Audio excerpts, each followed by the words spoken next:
Ay, magandang araw, magandang gabi po sa inyong mga minamahal kong taga-subaybay. Welcome po sa my vlog, Batangginyong Kuboy po. Kung hindi pa po kayo nakasubscribe, pakasubscribe naman po, pa-like, pa-comment. At ako po wala pong masyadong upload doon, darating pong araw mag-upload ako. Ay siya nga pala po, ako yung nagpunta din sa aking kapatid, ay nakakita ako ng itong abukado, pinutol na nila dahil wala din sa kanila malapit sa kanilang bahay, walang abukado. Ay napagkwentuhan namin, bakit ka ako kumuha nitong abukado?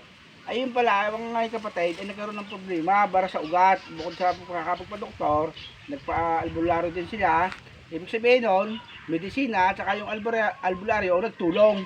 Ay ngayon po, ay magaling na yung kapatid ko at malaki po ng extra sa hospital, 100,000. Ay ito pala pong dahon ng abukado ay napakagandang pantanggal sa mga barang ugat. Hindi po naman sinabi kung anong sanhe ng barang ugat, ng nagbabarang ugat, basta nagbabarang pong ugat. Ang gagawin lamang po, kukuha ng mga dahon at ilalaga. Unlimited po ang dahon, wala po yung bilang, pati po yung tubig, tansya din. Ngayon po, ang palatandaan po noon, kung yun ay epektibong gamot, kapag po inilaga, ay kapag namula po yung sabaw, yung tubig na nilaga, dapat po yun ay mamumula. Ito pong dahon ng abukado at saka yung tubig. Ay, yung mali po ako, yung tubig lang, basta pumula, pwede na pong inumin yun, aprobado na po yun.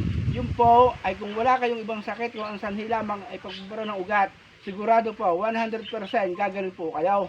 Basta po, pakitandaan po, dahon ng abukado, lalaga, dapat maging kulay pula ang tubig na pinaglagaan. At yun po ay inyong inumin at siguradong gagaling po kayo. Sige po, sana nakatulong po ako. Mabisa po itong gamot sa nagbabarang ugat. Sige po, ingat po. Bye.